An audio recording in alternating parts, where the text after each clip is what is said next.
नमस्कार दर्शकों, आवाज इंडिया में आपका स्वागत है। महाराष्ट्र विधानसभा में जीतने के लिए बीजेपी कोई कसर नहीं छोड़ रही है। बीजेपी के राष्ट्रीय अध्यक्ष जेपी नड्डा और केंद्रीय पर्यावरण मंत्री भूपेंद्र यादव ने मुंबई में साधु संतों के साथ अहम बैठक की। कार्यक्रम का स्लोगन रखा गया था, संत शक्ति के साथ संवाद। देश की सबसे बड़ी पार्टी के अध्यक्ष जेपी नड्डा और केंद्रीय मंत्री भूपेंद्र यादव को अचानक से मुंबई में साधु संतों के साथ इस तरह से संवाद का कार्यक्रम क्यों रखना पड़ा, आइए देखते हैं रिपोर्ट।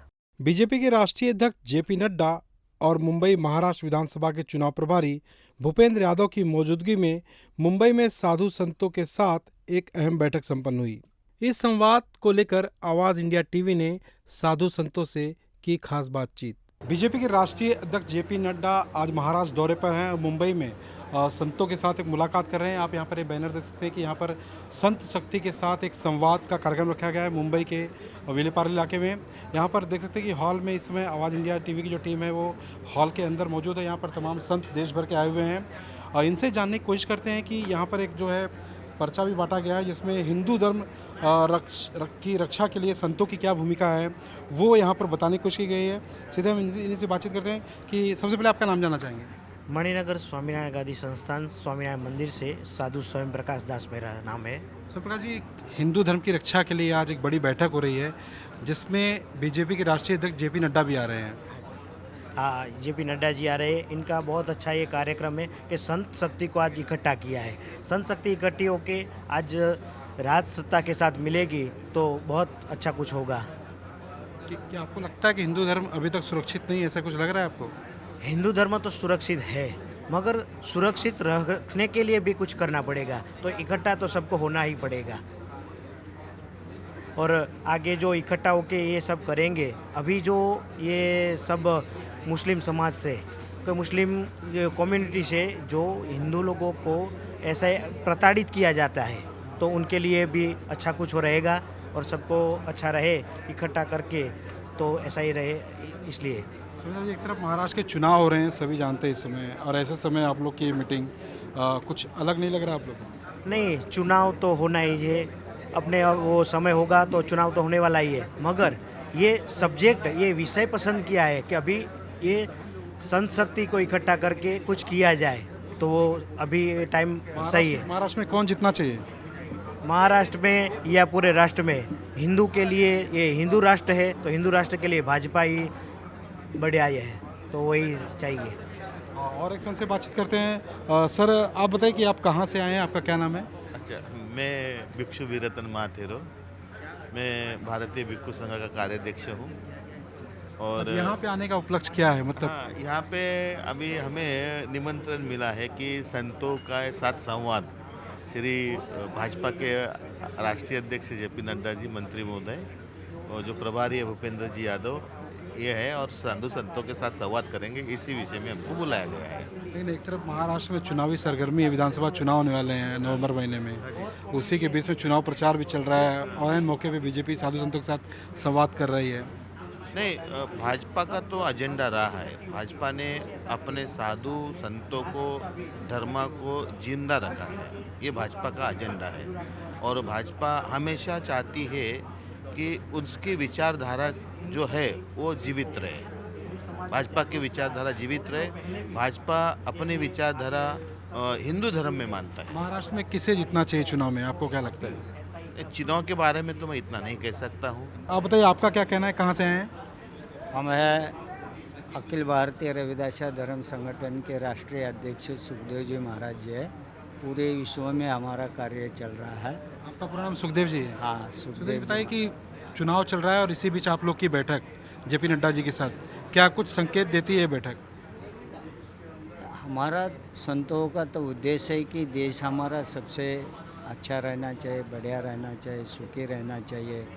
और जो संतों और महापुरुषों का काम है कि अपने फॉलोअरों को अच्छा दिशा देनी चाहिए और अपने देश में जो राजनीति है बहुत अच्छी तरफ से चलनी चाहिए। सभी जाति और धर्मों को सम्मान मिलना चाहिए। नड्डा जी के साथ आज हम लोग की बैठक है, संवाद करेंगे, तो इस संवाद में क्या कुछ मुद्दा रहेगा?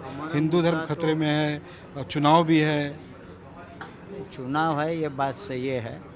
धर्म की बात जो है वो अपने अपने धर्म गुरु होते हैं, अपने अपने मिशन को आगे लेके चलते हैं और धर्म धरोहर को संभालने की कोशिश करते हैं। ऐसे हम लोग जो है सदगुरु रविदास जी के अनुयायी। महाराष्ट्र में चुनाव में किसकी जीत होनी चाहिए, आपको क्या लगता है, कौन जीतना चाहिए?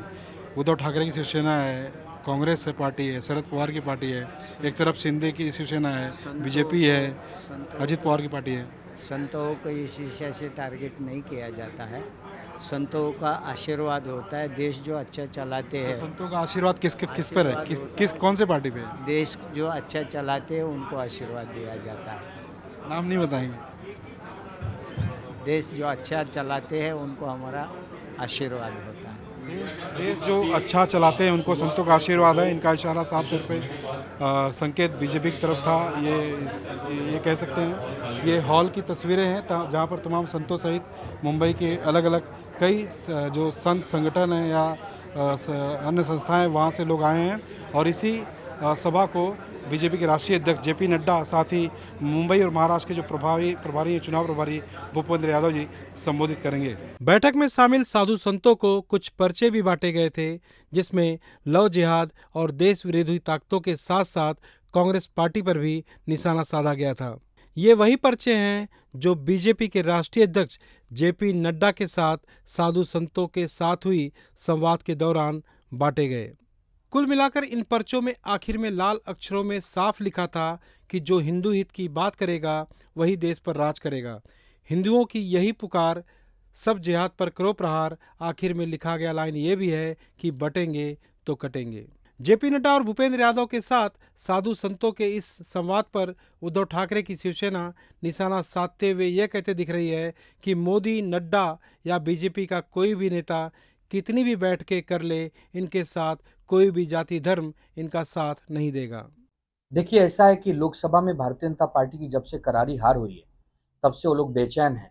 अब आगामी महाराष्ट्र के विधानसभा चुनाव के लिए अभी से डेरा डालकर बैठना चाहते हैं, चाहे जेपी नड्डा हो और चाहे भूपेंद्र यादव हो और चाहे उनके अमित शाह जी हों और चाहे मोदी साहब हों। बार बार ये मुंबई आ रहे हैं, सभी लोगों से मिल रहे हैं, सबको एक प्रकार से ये विश्वास दिलाना चाह रहे हैं कि आप लोग महायुति का साथ दीजिए। लेकिन महाराष्ट्र की जनता सब देख रही है। महाराष्ट्र की जनता ने इनको पहले से ही पहचान रखा है। चाहे साधु संत हों, चाहे ऋषि मुनि हों और चाहे सामाजिक लोग हों, चाहे राजनीतिक लोग हों, चाहे आम मुंबईकर हों, और महाराष्ट्र इनको पहचान चुके हैं। जब अयोध्या राम मंदिर का निर्माण पूरी तरह नहीं हुआ था, फिर भी राजनीतिक लाभ लेने के लिए जब बीजेपी वालों ने राम मंदिर का उद्घाटन आनन फानन में जल्दबाजी में कर दिया, अभी भी मंदिर का निर्माण चल ही रहा है। तो ये सब भी साधु संत तो देख रहे हैं, ये सब भी ऋषि मुनि देख रहे हैं, हमारे सन्यासी देख रहे हैं, हमारे धर्म गुरु देख रहे हैं। इनको जवाब देंगे और महाराष्ट्र की जनता इनको जवाब देगी चुनाव में। ये चाहे कितनी भी बैठकें कर लें, कितने भी जाति धर्मों से मिल लें, कोई जाति धर्म इनके साथ खड़ा नहीं हो सकता। जेपी नड्डा और भूपेंद्र यादव की मुंबई में हुई साधु संतों के साथ संवाद बैठक तकरीबन 2 घंटे तक चली। संवाद खत्म होने के बाद सभी बाहर भी निकले, लेकिन बाहर निकलने पर ना तो जेपी नड्डा ने इस संवाद पर बात की और ना ही भूपेंद्र यादव ने। लेकिन कुछ साधु संतों ने हमें बताया कि इस संवाद में एक संदेश दिया गया कि सब एक होकर रहें। मुंबई में हुई साधु संतों की संवाद के कार्यक्रम को लेकर कहा यह भी जा रहा है कि यह कोई राजनीतिक कार्यक्रम नहीं था, यह एक व्यक्तिगत कार्यक्रम था।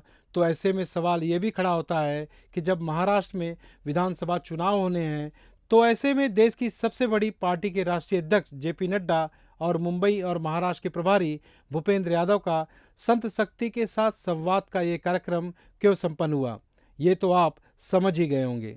कैमरामैन सिद्धांत के साथ सर्वेश तिवारी, आवाज़ इंडिया।